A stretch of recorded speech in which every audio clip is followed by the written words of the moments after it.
Pinanganak po ako at lumaki sa probinsya. At itong ibabahagi ko pong kwento sa inyo ay totoo pong nangyari. Magsasyam na taong gulang po ako nang ito ay maganap.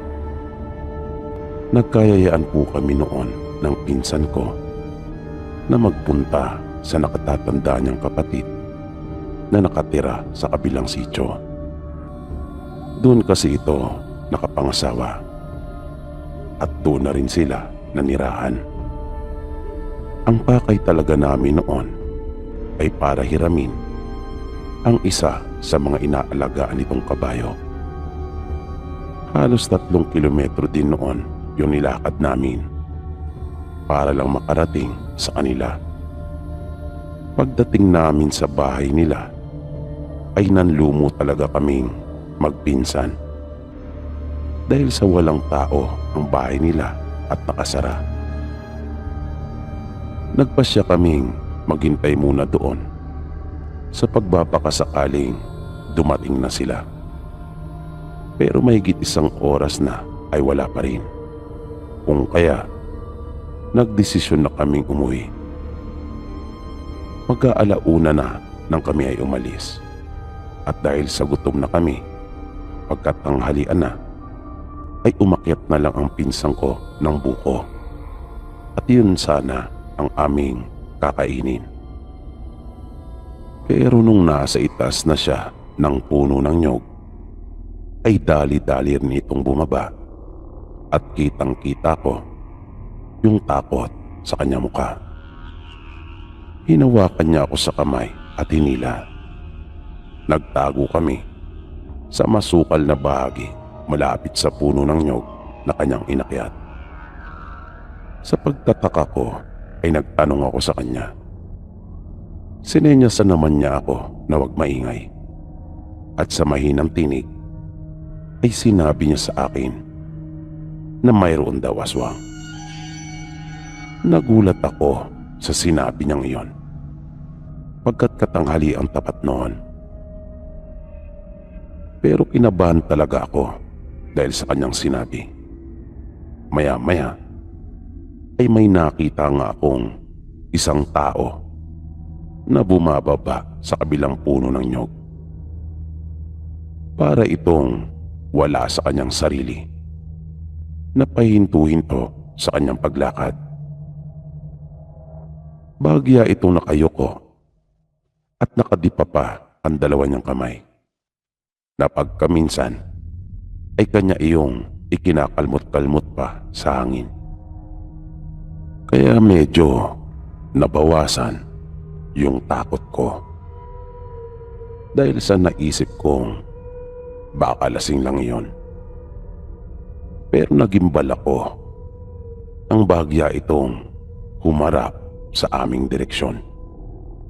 At nakita ko yung nakakatakot nitong mukha. Busalsal ang bibig nito na nakalabas ang mahaba at matutulis niyang mga ngipin. Dahil doon ay napasiksik talaga ako ng gusto sa pinsan ko at napapikit. Makaraan ng ilang sandali ay naaramdaman kong kinakalabit na ako ng pinsan ko. Kung kaya napadilat na ako ng aking mga mata. Wala na doon yung aswang. At sinabihan niya ako na tumayo na at umalis na kami doon sa lugar. Mula noon ay iniwasan ko nang sumama sa kanya sa tuwing yayayain niya ako magpunta sa ibang lugar. Nadala talaga ako dahil sa nakakatakot na naranasan namin iyon. At hindi na rin ako nagpapaabot ng gabi sa labas ng aming bahay.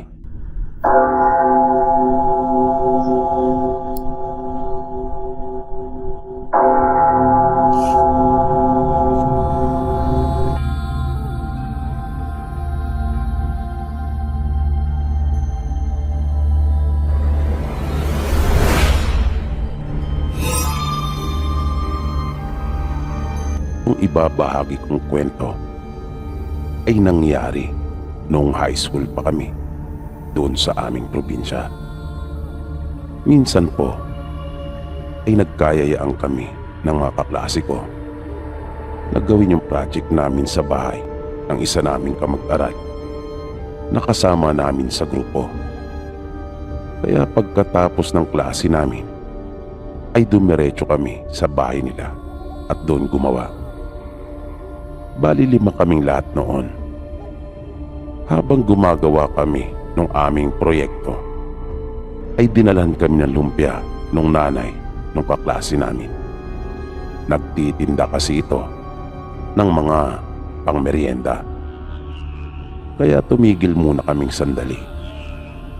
Inihinto na muna namin yung aming ginagawa at kumain. Pero may napansin ako sa isa naming kaklase na itago na lang natin sa pangalang Joyce. Dahil nang manghingi pa kami ng dagdag na bawang para sa sausawan ng lumpia, ay nakita kong natakot ito. At nabakas ko kaagad yung pag-aalala sa kanyang mukha. At napansin ko rin na talagang iwas na iwas ito. Lalo na nang kumuha pa ng asin ng isa naming kaklase. Hanggang sa bigla na itong nagpaalam at sinabing biglang sumama ang kanyang pakiramdam. Nang nakauwi na ako sa bahay, ay ikinuwento ko kay nanay yung aking napansing kakaibang ikinilos nung kamag-aral namin. At nagulat ako sa ikinuwento sa akin ng nanay ko. Sabi niya, may lahing aswang ang pamilya nila Joyce. Mga bata pa lang daw sila noon nang unang pumutok ang balita na nakita ang lolo nito na nag-anyong baboy at sumuot sa silong ng bahay ng isa nilang kababaryo at inaswang nito yung buntis na asawa. Pero mariin naman iyong itinanggi nila. At dahil sa ang nakakita at nagkalat ng istorya ay isang lasing, kung kaya marami din ang hindi naniwala. At kabilang ang pamilya nila nanay sa mga taong hindi naniwala ukol sa bali-balitang may lahing aswang ang pamilya nila Joyce. Pero nang minsang naglalakad siya pa uwi sa kanila matapos mangahoy, ay nakasalubong ni nanay sa daan yung lolo ni Joyce. Humarang talaga ito sa kanyang daraanan. At napansin niya kaagad na nanlilisik ang mga mata nitong nakatitig sa kanya ng masama. Humihingal ito at dahan-dahang humaba ang mga buhok. Nakasabay din noon yung pag-usbong ng mahaba nitong mga kuko. Sa takot ay nabitawang bigla ni nanay yung kanyang mga ipinangahoy. Pero bigla na lang niyang naramdaman ang pagtapik sa kanyang balikat ng isa niyang pinsan at tinanong siya nito kung ano ang kanyang ginagawa doon. At nang ibaling niyang muli ang tingin sa harapan, ay nawala na doon yung lolo ni Joyce. Kaya mula noon ay naniwala na si nanay na totoo ngang may lahing aswang ang pamilya nito. Dahil sa mga ipinagtapat sa akin ni nanay, ay iniwasan ko na rin si Joyce. Natakot kasi ako. Pero agad naman niya iyong napansin at kanya akong kinumpronta. Hindi ko naman sinabi kaagad sa kanya yung totoong dahilan. Sinabi ko kay Joyce na masyado lang akong abala sa napakaraming gawain. Naisip ko kasi na baka mas lalo pa itong magalit kapag nalaman niya kung ano ang totoo. Minsan na naglalakad akong mag-isa pauwi ng bahay namin galing sa aming paaralan, ay napansin kong tila mayroong sumusunod sa akin. Kung kaya nga panay ang lingon ko noon sa aking likuran. Pahinto-hinto din ako sa paglakad at napapatingin din sa magkabila kong gilid. Pati na rin sa mga punong naroon. Pero wala naman akong nakikitang iba. Nagpatuloy ako. Pero nakarinig ako ng yabag at malapit na iyon sa akin.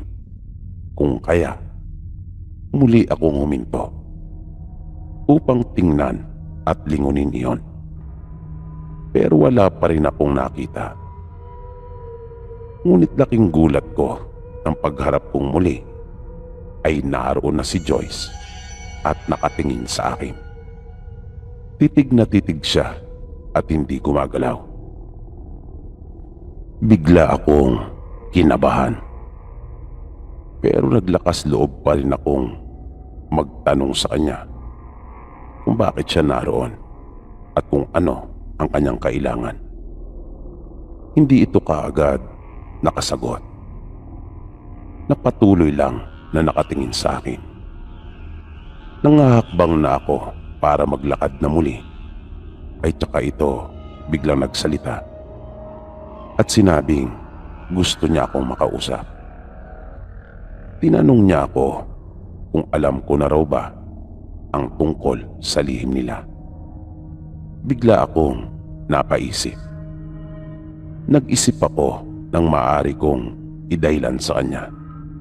Pero inunahan na niya ako na akin na lang daw sabihin ang totoo.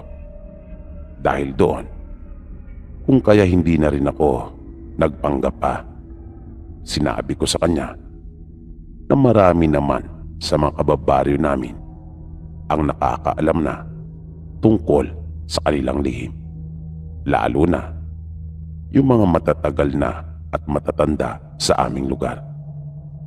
Napansin kong tila bigla siya sa aking sinabi na para bang hindi niya inaasahan na masasabi ko yon sa kanya. Ilang segundo ang lumipas bago ito muling nakapagsalita. Sinabi niyang sa aming magkakaklase ay tanging ako lang naman daw ang umiiwas na sa kanya. Kaya hindi raw totoo yung sinasabi ko. Binalaan niya ako na kung ano man yung nalalaman ko tungkol sa lihim ng kanilang pamilya ay sarilinin ko na lang daw at wag nang ipagkalat pa. At dahil sa sinabi niyang iyon ay parang nagpanting naman ang aking tenga. Dahil para niya akong ginawang tsismosa at hindi ako ganong klaseng tao. Kaya sinabi kong hindi ako yung tipo ng tao na mahilig manghimaso sa buhay ng ibang tao.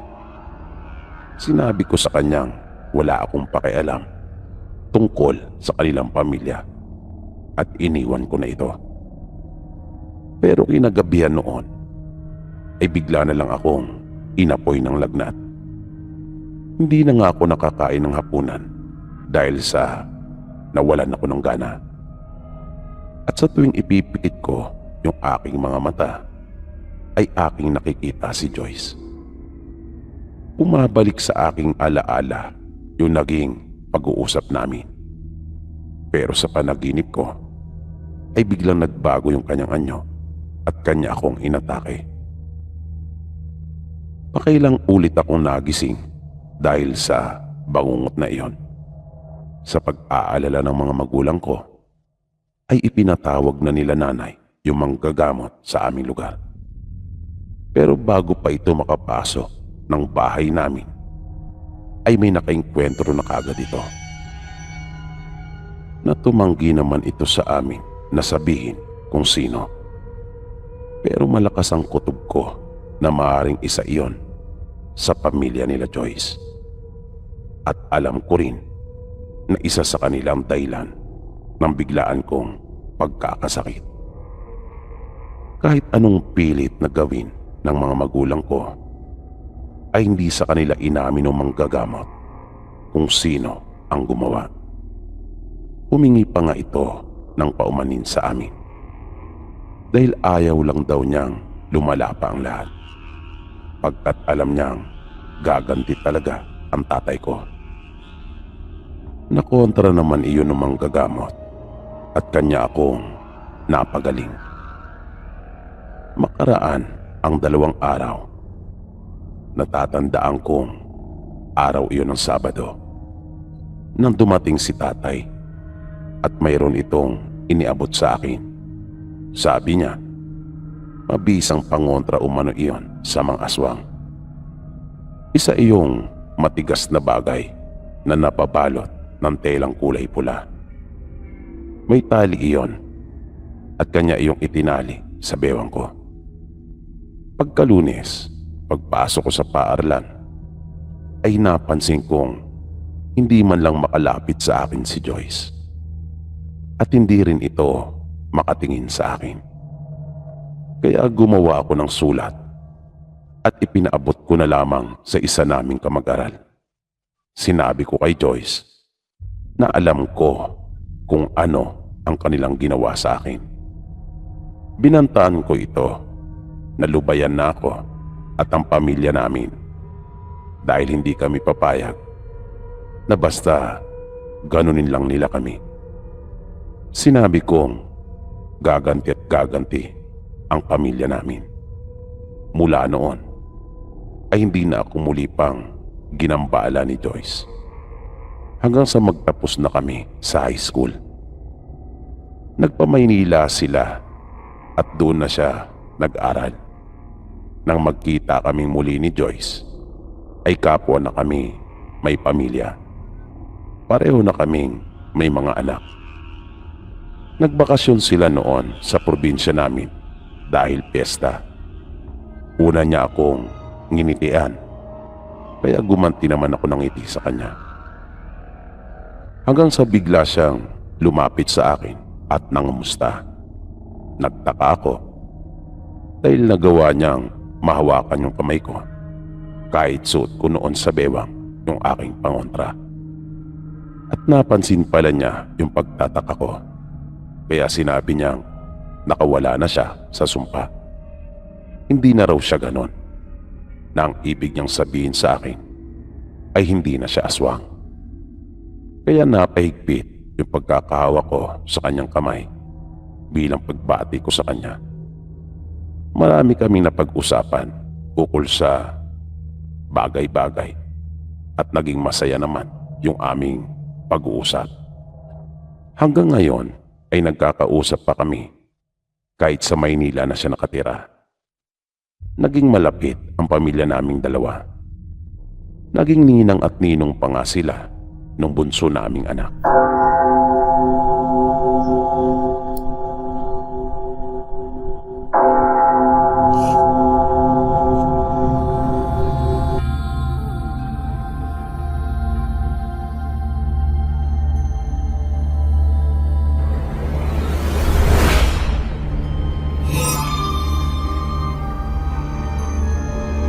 Lumaki din po ako sa probinsya at nais ko lang pong ibahagi yung mga naging karanasan ko at ng aking buong pamilya. At sana ang kwento ko pong ito ay makapagbigay aliw din po sa inyong mga tagapakinig kahit paano. Ang unang kababalagang naranasan ko ay noong bata pa po ako. Siguro ay mga 8 o 9 na taong gulang ako noon. Basta ang natatandaan ko po noon ay dumalo kami ng kasalan. Kamag-anak kasi ni nanay yung babaeng kinasal. Medyo malayo din ang nilakad namin noon. Dahil kung sasakay naman kami ng jeep, ay maglalakad din ng malayo papunta sa kalsada na mga may 4 na kilometro din siguro ang layo noon. Tapos gagastos pa kami sa pamasahe. At nung mga panahon na iyon ay hindi ko na po ikakaila na medyo hirap din po talaga kami. Kaya bawat piso ay lubhang mahalaga para sa amin. Natatandaan ko pa nga nung naroon na kami sa kasalan, ang isinabit lang ng tatay at nanay ko nung oras na ng sabitan tag 50 pesos lang. Uso pa po kasi sa amin noon yung tinatawag na sabitan, na magsasayaw yung bagong ikinasal. Tapos yung mga kamag-anak ng lalaki at babae ay magsasabit sa kanilang mga damit na ginagamitan ng aspile. Tapos ay bibilangin po iyon, na para bang nagpapaligsahan ang magkabilang partido, nang sa ganon ay mas marami ang malikom para sa mga bagong kasal na maaari nilang magamit upang maidagdag sa kanilang pagsisimula. Nung oras na namin para kumain, ay naupo na kami sa gilid ng mahabang mesa. Doon po kasi sa amin ay palit-palitan lang po ang pagupo, sapagkat kadalasan ay mas marami talaga ang mga dumadalo kaysa sa mga mesang inihahanda. Tapos sa aming likuran naman ay naroon yung mga tumatayong serbidora na ipinapaikot sa amin yung mga putahe. Noong mga oras na iyon, yun ang unang pagkakataon na makadadalo ako ng ganong okasyon. At nung iniaabot na sa amin yung mga putahe ng ulam, ay wala akong pinapalampas. At kumukuha talaga ako kahit na konti, pagkat gusto kong matikman lahat ng niluto nila sa handaan. Pero nung kumakain na kami, ay bigla na lamang may sumingit na isang babae na hindi pa naman siya katandaan, at may iniaabot sa akin na isang platito ng ulam na nang makita ko ay naisip kong marahil ay dinuguan iyon, dahil na rin sa itsura nito.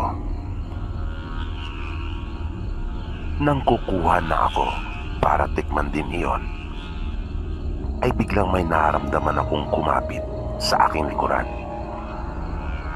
At nang mapalingon ako, ay nakita ko ang aming ina at pinigilan niya akong kumuha noon.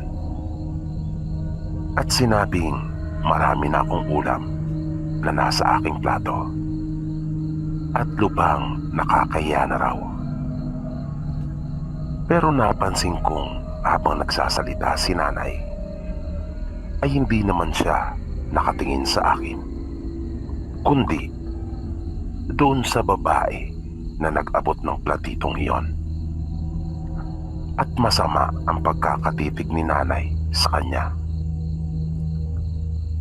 Nang matapos akong kumain, ay nagtanong ako kay nanay kung bakit pinigilan niya akong tikman yung iniabot ng babae. Sinabi ko pang konti lang naman ang kukunin ko, pagkat gusto ko lang iyong tikman. Sinabi sa akin ni nanay na kanya na lang ipapaliwanag sa akin kapag nasa bahay na kami. At napansin ko ang babae na bagaman medyo malayo siya sa amin ni nanay, ay panay naman ang sulyap nito. Maya-maya ay nakita kong papalapit na rin sa amin ang dalawa ko pang kapatid at si tatay, na malagi pa kami doon sa handaan ng ilan pang mga oras, hanggang sa nagpaalam na sila nanay sa mga kaanak nito at nagpasalamat dahil sa hapon na rin at siguradong aabutan na kami ng gabi sa daan. Habang nasa daan kami, ay muli kong inungkat kay nanay ang tungkol doon sa babae. Sinabihan pa ako noon ni nanay na hindi daw talaga ako makapaghintay, na makarating muna kami sa bahay, na pati ang dalawa kong kapatid ay napatanong na rin kung tungkol saan daw ang aming pinag-uusapan. Kaya napilitan na rin na magsabi si nanay tungkol sa kung ano talaga ang dahilan kung bakit niya ako pinigilan na tikman ang inaabot nung babae na putahe. Sinabi niyang nakikilala niya umano ang babae na iyon at may lahi umano itong aswang. At yung pagkain na iniabot nito ay hindi tinuguan. Malakas daw ang kanyang kutob na pagkain iyon ng aswang. At doon ko na naunawaan kung bakit pinigilan ako ni nanay na matikman iyon. Habang patuloy kami sa paglalakad, ay bigla namang sumakit ang tiyan ng nakababata kong kapatid. At nagpaalam ito na magbabawas lang sandali. Medyo padilim na nung mga oras na iyon. Kaya itinuro naman nila tatay kung saan ito banda pwedeng isagawa iyon. Ilang minuto din kami naghintay sa gilid ng daan. Maya-maya ay nakita na rin namin siyang umaahon mula sa bandang ibaba. Medyo malayo-layo pa kasi ang aming lalakarin. Nang tanging dala lang namin noon na pwedeng ipang ilaw ay yung lighter ni tatay. Uso pa noon yung deep-lip na lighter na kinakargahan ng fluid at may tinatawag na bato para sumindi. At ang sikat na brand noon na tatandaan ko ay Zippo. Pero dahil sa nasa probinsya kami, kung kaya hindi problema ang mga ganon, pagkat maraming pwedeng gawing pang ilaw. Dahil sa nagkalat lang sa gilid ng daan ang mga tuyong dahon ng nyog. Kaya nang tuluyan ng kumalat ang dilim, ay nagsindi na kami ng mga bitbit naming dahon na aming nadaanan sa daan. At nasapit din namin ang aming bahay. Hindi ko na matandaan kung anong oras na iyon. Pagdating namin ng bahay ay gutom na rin kami dahil sa layo ba naman ng aming nilakad. Gutom na kami at pagod pa. Kaya naupo lang kaming sandali na magkakapatid at nagkwentuhan habang nagpapahinga. At nag-ihaw kami ng kamote para mawala yung gutom na aming nararamdaman. Habang sila nanay at tatay naman ay nahiga na sa kanilang silid. Nang maluto ang inihaw naming kamote, ay kumain na rin kami kaagad. Nagpahingang sandali at natulog na rin. Mahaba-haba na rin siguro ang naitutulog namin nang bigla na lamang kaming magising sa malakas na sigaw ng nakababata kong kapatid. Na pati sila nanay at tatay ay napatakbong talaga sa aming kwarto. At nakita kong nagwawala ang kapatid ko habang pinipigilan siya ng aming mga magulang. Ngunit napansin kong parang napakalakas nito. Dahil sa nakikita kong nahihirapan sila nanay. Kaya mabilis na rin akong bumangon at tinulungan ko sila. Pati nga ang bunso naming kapatid noon ay tumulong na rin para mapigilan ang aming kapatid. Na apat na kaming pumipigil dito ay nahihirapan pa rin kami. Ngunit nang makahanap ang tatay namin ng magandang pagkakataon, ay nagawa namin itong maitali. Ang buong akala namin ay magiging maayos at mabuti na ang lahat matapos namin siyang maitali. Pero nagkamali kami. Dahil sa naging mabalasik ang mukha nito at mas naging mapangis. At sa isang iglap ay nakita naming mabilis na nagbago ang mukha nito. At narinig din naming nag-ibang bigla ang kanyang tinig.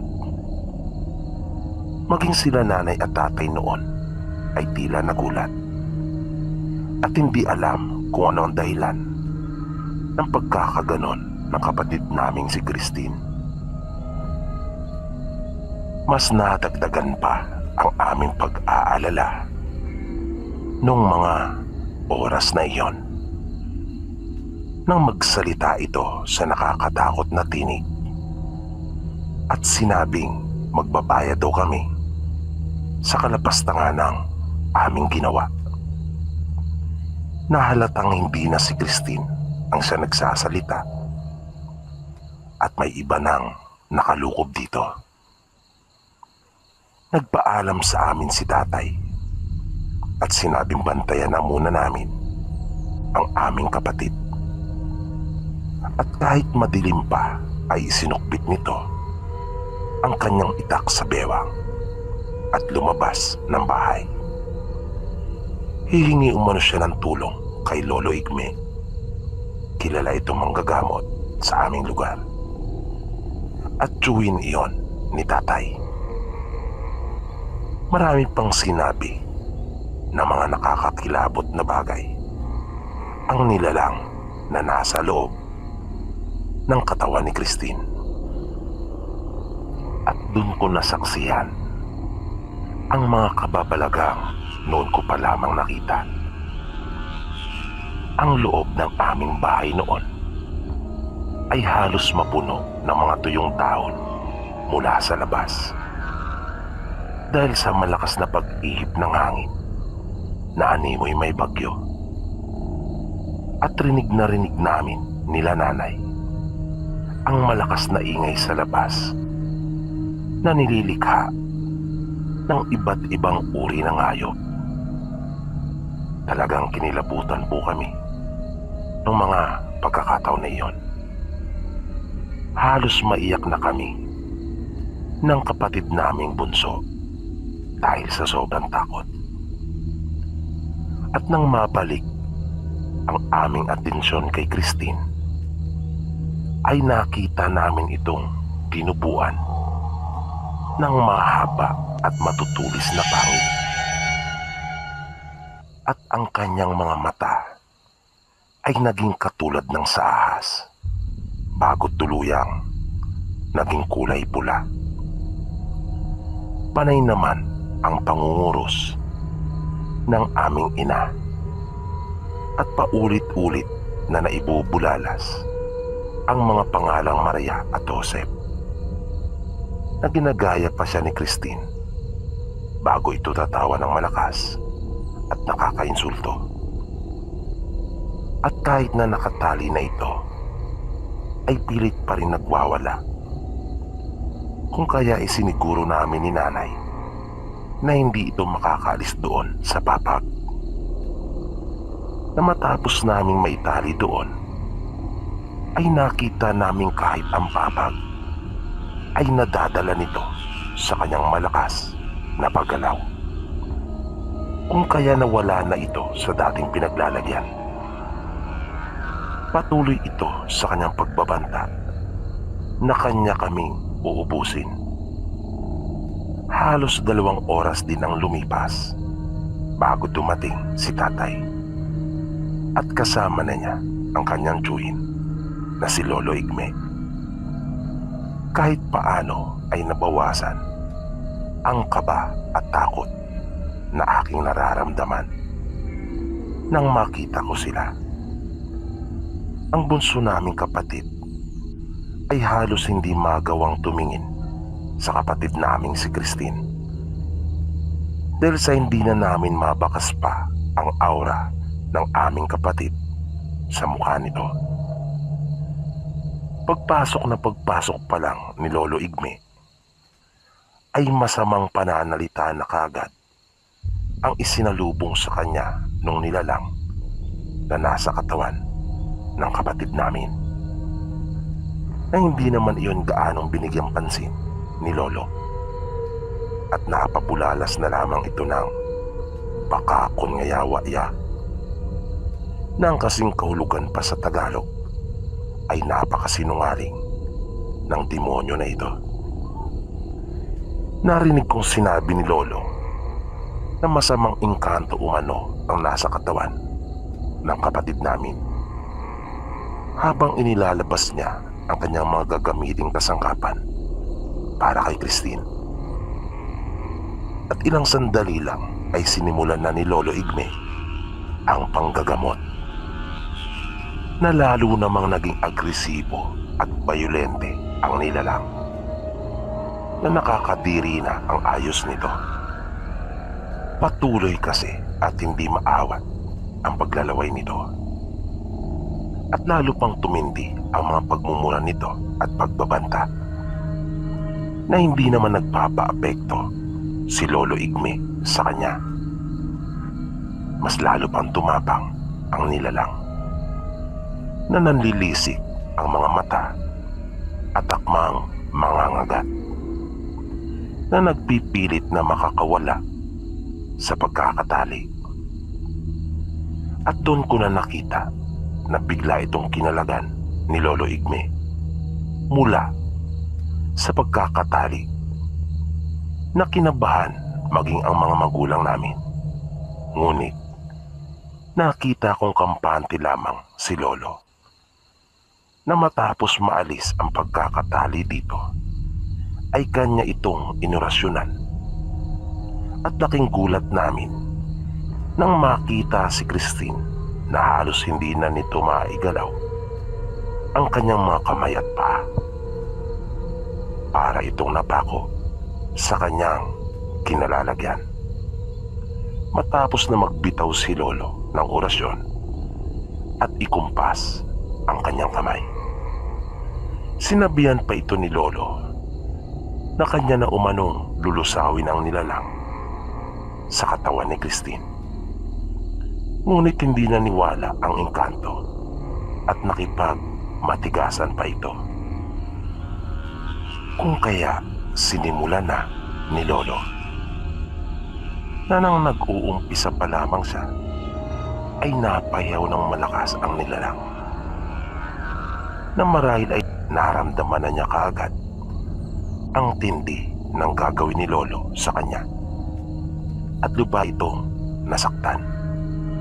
Di nagtagal ay napansin naming tila umamo ang nilalang, at sa mababang tinig ay nag-umpisa na itong magmakawa. Doon namin nalaman na tirahan pala ng mga ito ang di sinasadyang mapwestuhan ng kapatid namin para dumumi, na dahil doon ay humingi rin si Lolo ng paumanin sa engkanto para sa kanyang apo na si Christine.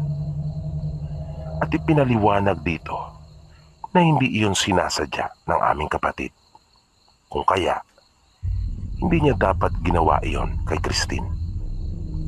Sinabi ni Lolo na kanya na siyang palalayain kung ipapangako niyang lilisanin ang katawan ng aming kapatid, at kahit kailan ay hindi na nito ito gagambalain pa. Nangako naman ang nilalang at sinabi pa nitong babantayan pa niya ang aming kapatid. Humanga daw kasi ito kay Lolo Igme dahil sa marunong itong humingi din ng tawad, at nakita rin ang pagkakamali sa panig namin. Kaya dahil doon ay inialok nito ang kanyang sarili bilang tagapagbantay ni Christine, na bago pumayag si Lolo ay pinapangako pa niya ang nilalang na kapag may nangyari sa kanyang apo ay ito naman ang mananagot sa kanya, na wala namang kagatol-gatol na sumagot ang engkanto ng pagsang-ayon. At matapos iyon ay nakita namin unti-unti nang nanumbalik sa dati ang aming kapatid. Maliwalas na muli ang mukha nito, ngunit tila mahimbing na nakatulog. Na nang magising ito ay uhaw na nanghingi ng tubig. Na tila ba patang-pata ang kanyang katawan at wala itong kamalay-malay sa mga nangyari. At muli ko na namang narinig ang aming ina na paulit-ulit na binigkas ang mga pangalang Maria at Joseph na sinasabayan pa ng mabilis na pangunguros at paulit-ulit din na dahil doon ay nawala na ng tuluyan ang aking pag-aalala para sa aming kapatid at napalitan iyon ng tuwa. Gumaling po ang kapatid naming si Christine sa tulong na rin ng lolo namin at dahil sa kabutihang loob ng tsuwi ni tatay, kung kaya naman ginantihan iyon ng engkanto ng kabutihan na iprinisinta nito ang kanyang sarili bilang maging tagapagbantay ni Christine. Sabi pa ni lolo ay masaya siya na nangyari iyon dahil ng kanya umanong hawakan ang mga kamay ni Christine ay nakita niya sa mga palad nito na lapitin ng mga masasamang elemento at napakaraming pagsubok ang susungin nito sa buhay. Dagdag pa ni lolo, may 200 umano na naghihintay sa aming kapatid na si Christine. Nasa kanya raw kung aling daan ang tatahakin nito. Nang magtanong sila tatay kay Lolo Igme kung tungkol saan ang mga daan na iyon, ay hindi pa matukoy na malinaw ng kanyang tsuhin dahil sa hindi umano ito ipinakita sa kanyang balintataw. Mabilis na lumipas po ang mga panahon hanggang sa nakapagtapos na kami sa elementarya at kasalukuyang nag-aaral na ng mga panahon na iyon sa sekundarya nang mangyari ang isa na namang kababalagan sa aming pamilya. Pauwi na po kami noon mula sa paaralan ni Christine. Sabay po kaming pumapasok at umuwi. Ang bunso naman namin ay nasa elementarya pa noong mga panahon na iyon. Sa daan ay naisipan naming mangahoy na rin. At dahil sa wala namang kaming dalang itak, kung kaya nakontento na kami sa mga sanga na nakikita naming nasa gilid ng daan. Nang halos nangangalahati na kami sa aming paglalakad pa uwi, ay medyo padilim na noon. Pero kita pa namin ng malinaw ang daan at ang kapaligiran. Nang bigla na lamang may nahulog na isang buwig ng nyog. Sa lakas noon, ay talagang rinig na rinig namin iyong magkapatid. At nang mapatingin kami kung saan nagmula ang tunog, ay para akong namalikmata nang may makita akong isang tao na tumalon mula doon sa itaas ng puno ng nyog. Halos hindi talaga ako makapaniwala sa nasaksiyan ng aking mga mata dahil sa may kataasan ang puno ng nyog at sigurado magkakabali-bali ang buto ng sino mang tatalon mula sa itaas noon. Kaya napatakbo pa ako papalapit doon sa puno at sinilip ang ibabang bahagi kung saan ko inaasahang babagsak yung tumalon na iyon. Dahil nasa gilid po ng daan ang nasabing puno at medyo malalim po ang gilid ng daan na para bang isa iyong bangin. Ngunit maraming mga halaman at puno na nakatanim doon. Nakita ko pa ngang sumunod din sa akin si Christine at sumilip din siya sa ibaba. Pero pareho kaming walang nakita. Nang tanging napansin na lang namin ay yung paggalaw ng mga halaman sa ibaba na parang may tumatakbong papalayo. Matapos iyon ay napagpasyahan naming magpatuloy na sa paglakad dahil sa maaabutan na kami ng dilim sa daan. Marami-rami na rin ang mga kahoy na aming nadampot sa daan at pasan-pasan namin iyon sa aming mga balikat. Napapansin ko si Christine na panay ang lingon niya sa kanyang likuran at igagala niya ang kanyang paningin sa bandang itaas na tila tinitingnan niya ang mga sanga ng mga punong kahoy na aming nadaraanan. Ilang sandali lang ay naramdaman ko na rin na tila mayroong sumusunod sa amin, kung kaya napapalingon na rin ako sa aking likuran. At ang paraan ng paglalakad namin ay patagilid na, sa halip na paharap. At nagsimula nang magtayuan ang mga balahibo ko sa katawan, na naramdaman kong nangapal na bigla ang aking mukha. Nang siguro ay mga 100 metro na lamang ang layo namin mula sa aming bahay, ay nagulat na lamang kami nang may dumagundong ng napakalakas, na parang may mga malalaking bato na gumugulong. Nakasabay noon ay para ding may malaking kahon na gumugulong pababa kasabay ng mga bato, na dahil doon ay napatingin kami sa gawing itaas. Sa kabilang gilid naman kasi ng daan ay burol, ngunit wala naman kaming nakita maliban sa mga punong naroon. Ngunit ilang hakbang pa ay kitang-kita ko sa aming unahan na may ataol na humarang at huminto sa gitna mismo ng aming daraanan, na nakita kong gumulong ng ilang beses mula sa burol bago bumalagbag sa aming harapan, na nakabukas dahil sa tumilapon ang takip noon.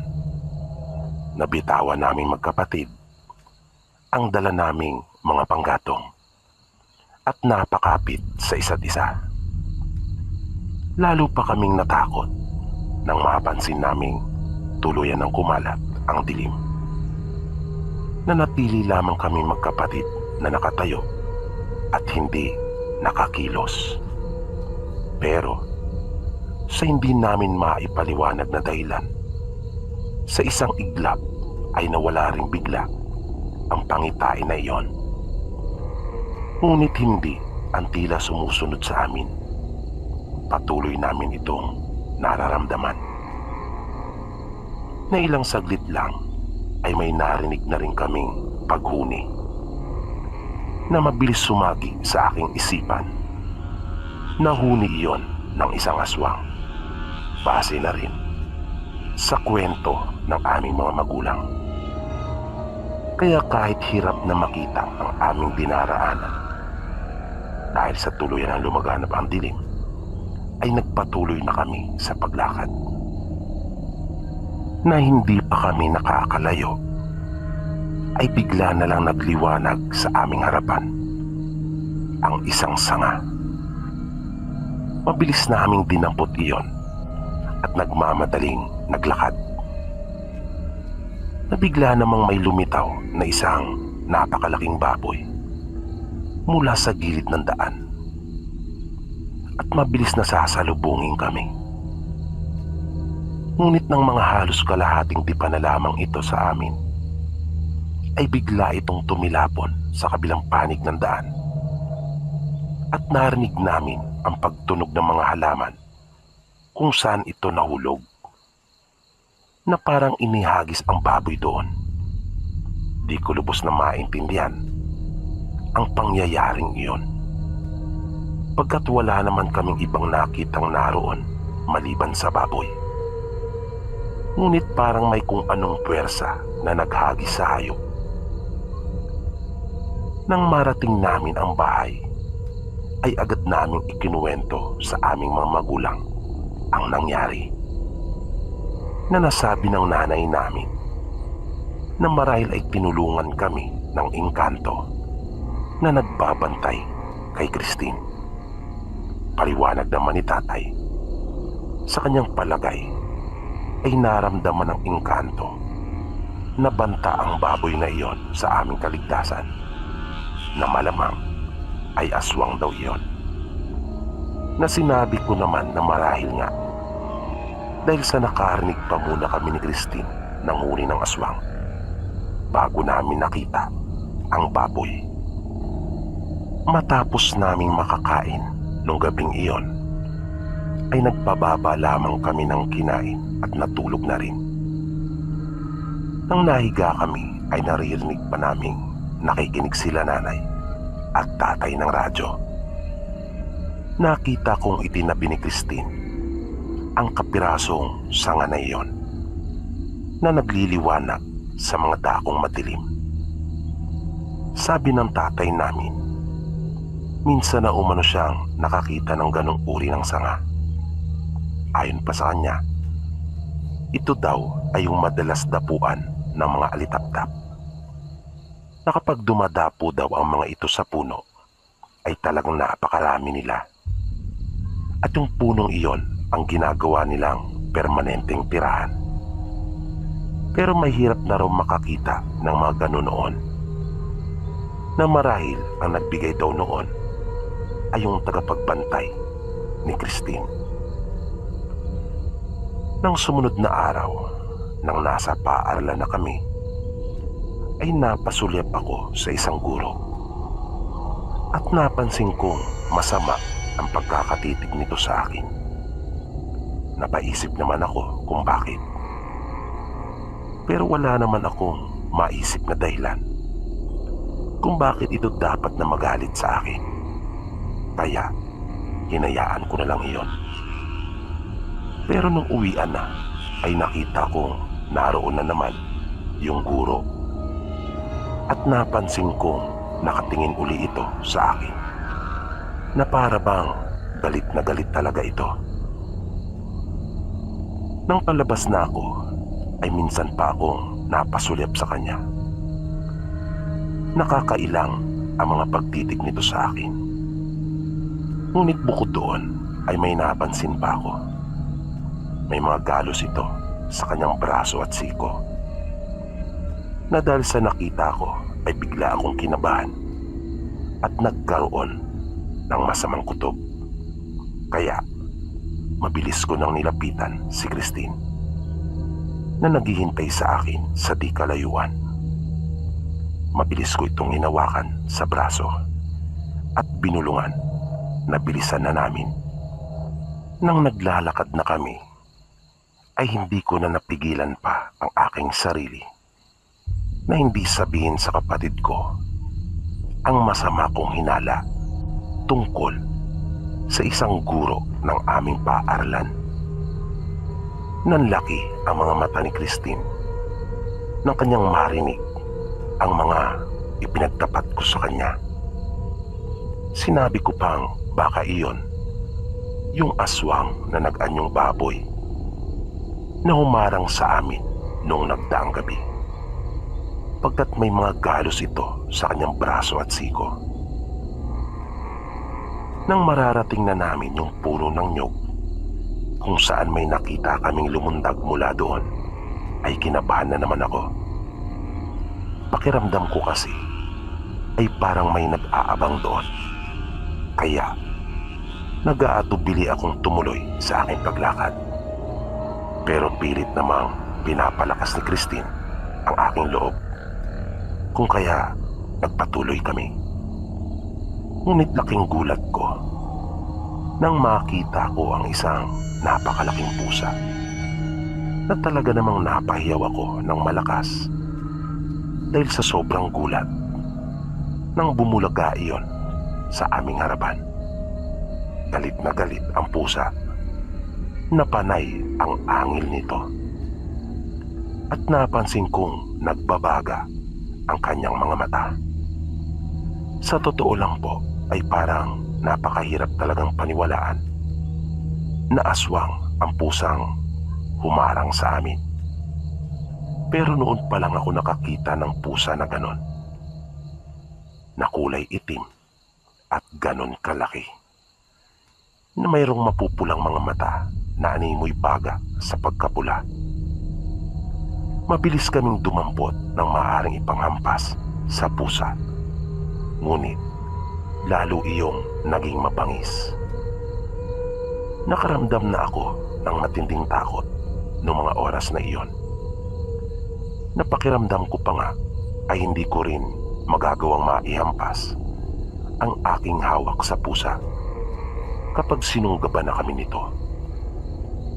Nakita kong nagtayuan ang mga balahibo noon sa katawan at napakabilis ng mga sumunod na pangyayari.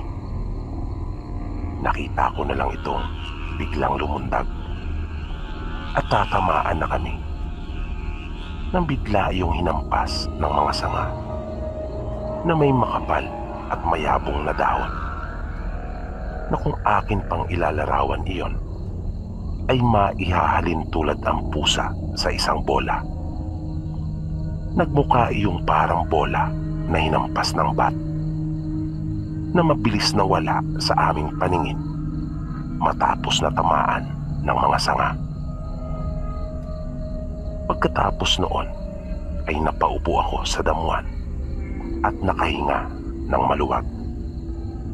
At kahit hindi ko nakikita yung bantay ni Christine, ay panay ang pagpapasalamat ko dito, sapagkat iniligtas na naman kami nito.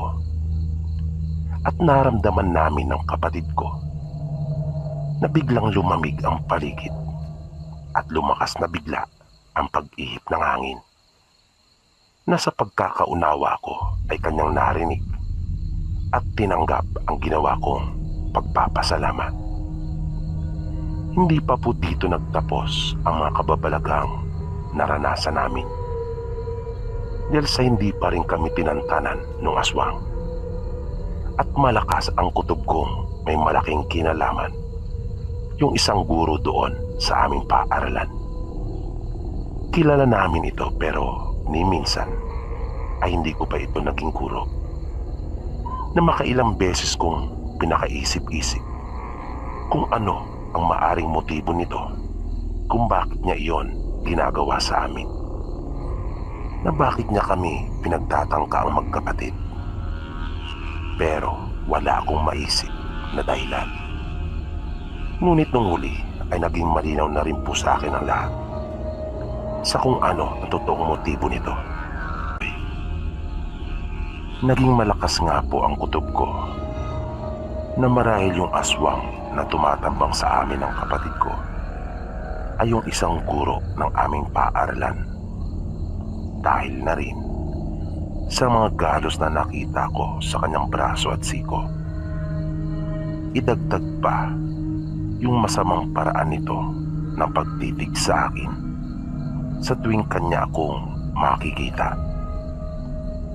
Kahit anong isip ang gawin ko, napilit kong inaalam ang dahilan kung bakit niya ginagawa sa aming magkapatid iyon, ay hindi ko po talaga maisip.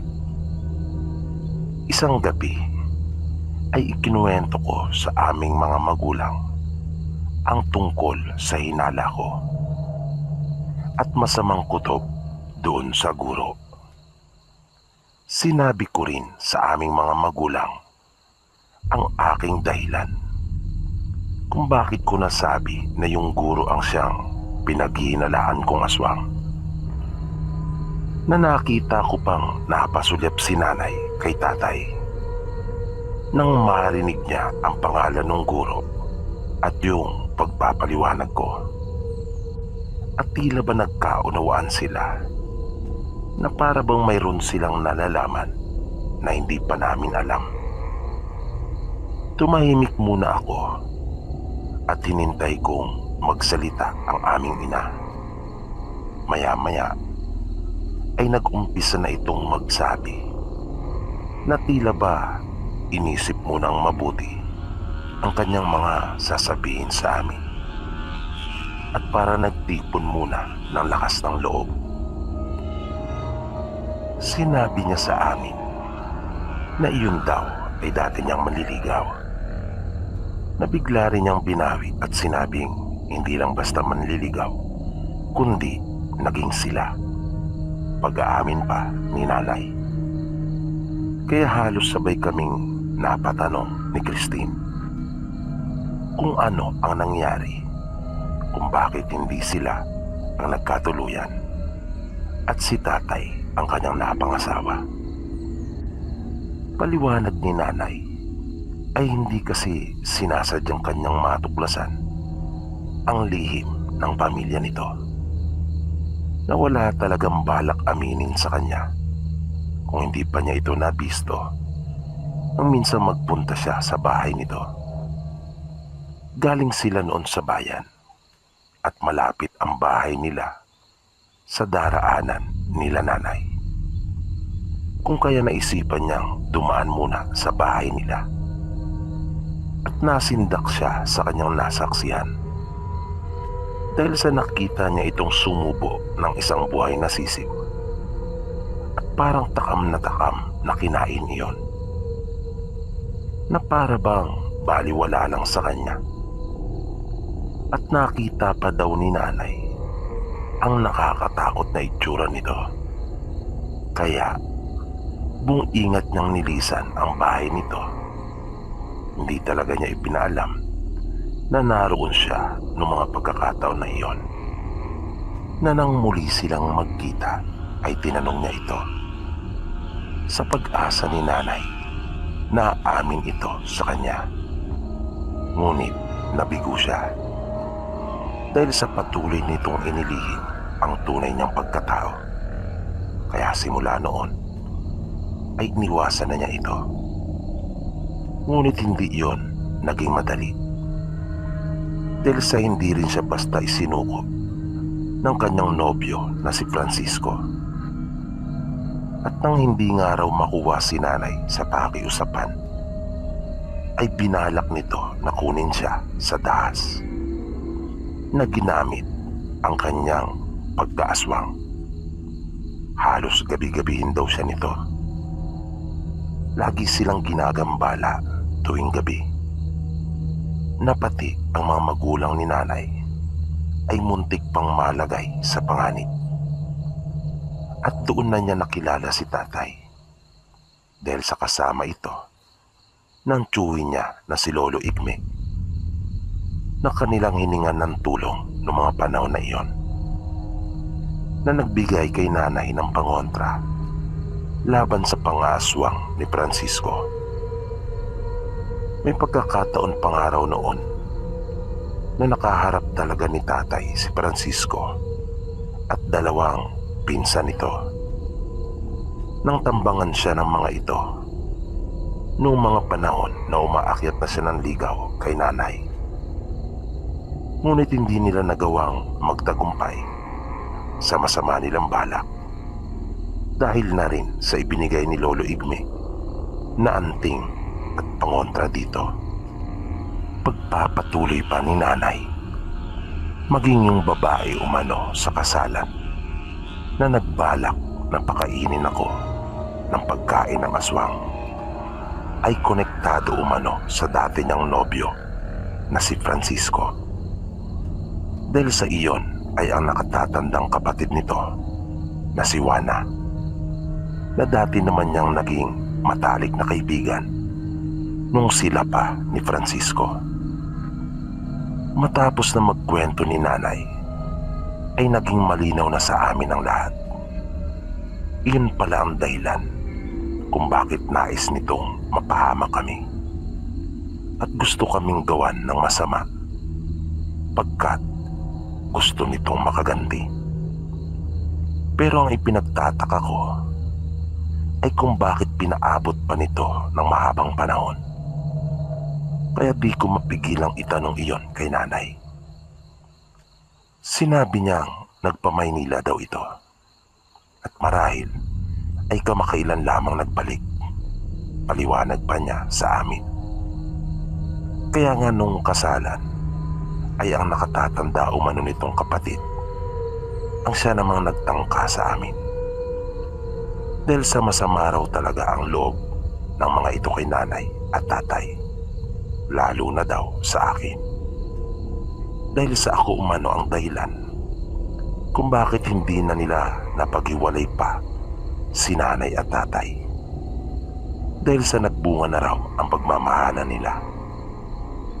Dahil noon daw, kahit nagsasama na sila nanay at tatay, pagkat nakasal na, ay ilang beses pa raw na nagsubok ang mga ito na kunin si nanay mula kay tatay. Ngunit di nga lang nagtagumpay dahil na rin sa tulong ni Lolo Igme. Ngunit nang isilang na ako, ay doon pa lamang huminto si Francisco sa balak niyang bawiin pa si nanay kay tatay. Nung gabi ding yon ay nalinawan na kami ng lubusan. Pinaalalahanan kami nila nanay at tatay na mag-ingat palagi. At pumasok siya sa kanilang kwarto. Paglabas nito ay may tangan-tangan ng isang kwintas. Ibinigay niya sa akin iyon. Pagkatiwala naman daw siya na hindi pababayaan si Christine ng tagapagbantay nito. Ang akala namin ni Christine ay magiging maayos na ang lahat. Matapos na makatikim ang aswang na nag-anyong pusa dahil sa ginawa ng engkanto. Ngunit tama nga sila nanay at tatay na kailangan naming mag-ingat. Pagkat makalipas lamang ang halos isang linggo, ay nagparamdam na muli sa amin ang aswang. Malayo pa kami noon sa puno ng nyog, kung saan namin unang namataan ang aswang na tumalon mula roon. Naramdaman na kaagad namin na sinusundan kami nito. Di ko rin maipaliwanag kung paanong tila naging matalas ang aking pakiramdam. Kinuha ko na ang dala kong flashlight na nasa aking bag dahil napansin kong unti-unti nang kumakalat ang dilim. Bagong bili iyon, kung kaya ingat na ingat ako. Nang bigla nang humuni ang aswang, kung kaya nakaramdam na kami ng takot kapwa ng kapatid ko. Pero naisip kong hindi dapat na magpatalo dahil sa lalo lamang mamimihasa ito. Kaya hindi kami huminto sa paglakad. At habang tinatahak namin ang daan, ay malakas akong nagsalita na kung sa Tagalog pa, ay lumabas ka na naman sa lungga mo, Francisco. Dagdag na sabi ko pa, ay hindi kami natatakot sa kanya. At pinagdiinan kong nakikilala na namin siya. Matapos kong mabanggit ang lahat ng iyon, ay tumigil ito sa kanyang paghuni at hindi na namin narinig pa. Nagmadali kami ni Christine sa paglakad. Ang akala ko ay umalis na ang aswang. Pero nang sasapitin na namin ang lugar kung saan kami nito madalas na hinaharang, ay muli na naman naming narinig ang paghuni nito. Na ilang sandali lang ay namataan na kagad namin ni Christine na may papalapit sa amin, kung kaya natigilan kami at napahinto na bigla sa aming paglakad. At nakita namin ang isang malaking aso na kulay itim na mabilis akong dinamba noon at namalayang ko na lang na nakahiga na ako sa lupa. Grabing takot ang naramdaman ko noon. Nabitawan ko ang flashlight at di ko alam kung saan iyon tumilapon. Nakita kong papalapit sa amin si Christine at may dala itong pamalo. Napansin kong umiiyak na ito, kaya pinilit kong pigilan ang aking pag-iyak. Malinaw ang isip ko noong mga oras na iyon. At alam na alam ko kung ano ang nangyayari. Nakubabawan ako ng aso. Nakatagan ito sa akin na kung iisipin ko ay wala na akong magagawa pa. Dahil sa hindi naman ako sanay sa mga ganong sitwasyon, ni hindi rin ako nakaranas pa ng anumang away. Kung kaya pinipigilan ko lang ang mga paa nito, na napansin ko namang parang hirap na hirap yung aswang, na para bang wala naman siyang magagawang anuman sa akin. At di nagtagal ay tila nakita nito ang kanyang sarili sa salamin, na animoy natakot na bigla, na para siyang panandaliang natulala. Ngunit nasaan yung aso pa rin, na sa isang iglap lang ay para iyong sinipa at biglang nawala sa pagkakadagan sa akin. At kitang-kita ko po, mula sa pagiging aso ay nakita ko ang isang tao na nagpipilit na tumayo doon sa may damuhan, kung saan ito itinapon ng malakas na persa, at nagsisikap na makabangon at makalayo.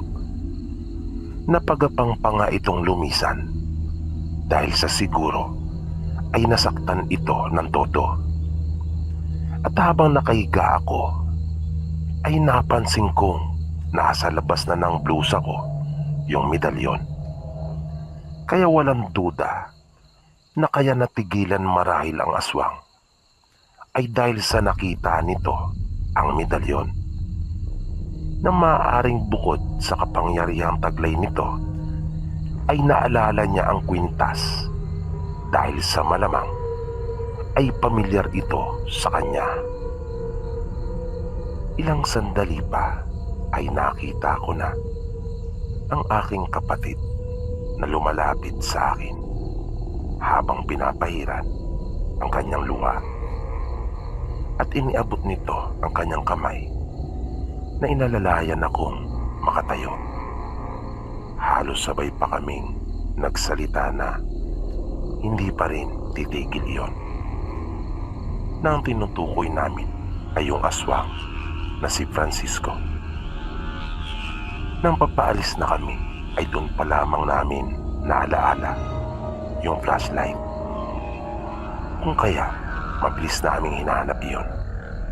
Natuwa naman kami ng kapatid ko nang makita namin iyon na naroon at nasuhot sa ilalim ng masukal na bahagi ng daan. Ngunit ang damputin ko iyon ay nalungkot ako, pagkat nakita kong nagkalamat ang salamin noon. Hinding-hindi ko po makakalimutan ang karanasan kong iyon, na kung hindi ka naniniwala sa mga aswang ay aakalain mo talagang asong ulo lamang iyon. Napilit mong bibigyan ng paliwanag ang mga nangyari dahil sa hindi mo matanggap sa iyong sarili na umiiral ang mga gayong nilalang. Pagdating namin sa bahay ay agad naming isinumbong kanila nanay at tatay ang lahat ng nangyari. Nag-alala na ang aming mga magulang at naisipan na nilang umaksyon na. Kaya kanilang kinausap si Lolo Igme ng sumunod na araw. Ngunit tila alam at nakutuban naman ni Francisco na gagawa na ng hakbang ang aming mga magulang, kung kaya inunahan na niya kami, na ipinagkalat nito sa aming paaralan na may pagkame sa demonyo umano kaming magkapatid. Gumawa-gawa ito ng kwento na matagumpay niyang naipakalat sa buo naming paaralan. Ngunit yung mga matagal na naming kakilala ay hindi naman kaagad naniwala. Sinabi pa naming magkapatid na kung sino man ang nagpapakalat ng mga mali tungkol sa amin ay sabihin niya ang mga dahilan kung bakit naman nasabi niya na may sa demonyo kami. Nasabi ng aming mga magulang ay napaganda pa umano ang pagkakataon at pumabor sa amin. Dahil sa may dahilan na ngayon upang magpunta ang aming mga magulang sa opisina ng punong guro ng aming paaralan. At kanilang ang inireklamo si Sir Francisco. Kung kaya nagkaharap-harap kaming lahat sa tanggapan ng punong guro na sila ang mga naging saksi kung paanong umusok ang katawan nito nang bitawan ni Lolo Igme ng isang matinding orasyon na nagtatakbong mabilis palabas ng tanggapan ng prinsipal at dumiretso na sa pag-uwi. Na nang matapos ang pangyayaring iyon ay hindi na po namin nakita pa itong pumasok sa paaralan. At ilang araw pa ay napalitaan na lang namin na nagpalipat na ito at nagbalik na muli sa Maynila. Na ang ginamit na dahilan ay nagkasakit daw ito at doon na magpapagamot. Na nung huli ay narinig namin kay Lolo Igme na hindi raw kakayanin ng doktor ang sakit ni Francisco. At alam naman daw niya ang totoo na hindi iyon nagpa-doktor. Ginagamot lang daw nito ang kanyang sarili. Ngunit sinigurado umano ni Lolo na hindi na ito makakabangon pang muli para hindi na umano makapagasik ng kasamaan. Nang matapos na ang aming suliranin na iyon sa dating nobyo ni nanay, ay si Christine naman ang sunod na naging pagsubok ng aming mag-anak. Madalas itong nawawala at uuwi ng bahay ng mga alanganing oras na kahit anong hanap ang gawin namin ay hindi namin ito makita. Pero sabi ni Lolo Igme nang amin itong isang guni sa kanya, dinadala umano si Christine ng kanyang tagapagbantay sa kaharian nila. Wala naman daw dapat kaming ipag-alala dahil sa tapat naman umano ang engkanto sa binitiwan nitong pangako. Ang mas dapat daw naming ipag-alala ay yung magiging desisyon ni Christine. Dahil sa tinuturuan na pala ito ng mga kakayahan ng engkanto. At baka masyado umano itong mawili at malibang na baka magamit ang natutunan sa kapalaluan at sa sariling kapakinabangan. Sa makatuwid bagay, baka gamitin sa kasamaan. At muntik na ngang mangyari ang kinakatakutan naming iyon. Nang bigyan ni Christine ng sakit ang isa niyang kamag-aral, na muntik na siyang mauwi sa pangkukulam. Buti na lamang at nagawa pa nitong makapanumbalik sa dating ugali at nakinig sa mga payo at saway ng aming mga magulang, maging sa pagtuturo at pagpapaalaala ni Lolo Igme. Ngayon po ay nanggagamot pa rin ang kapatid kong si Christine at kasama pa rin niya ang kanyang kaibigan. Hindi na kasi tagapagbantay ang turing niya dito dahil sa kaya na umano niya ang kanyang sarili at hindi na kailangan pa ng bantay. Kung kaya, kaibigan na ang pagtuturing niya dito.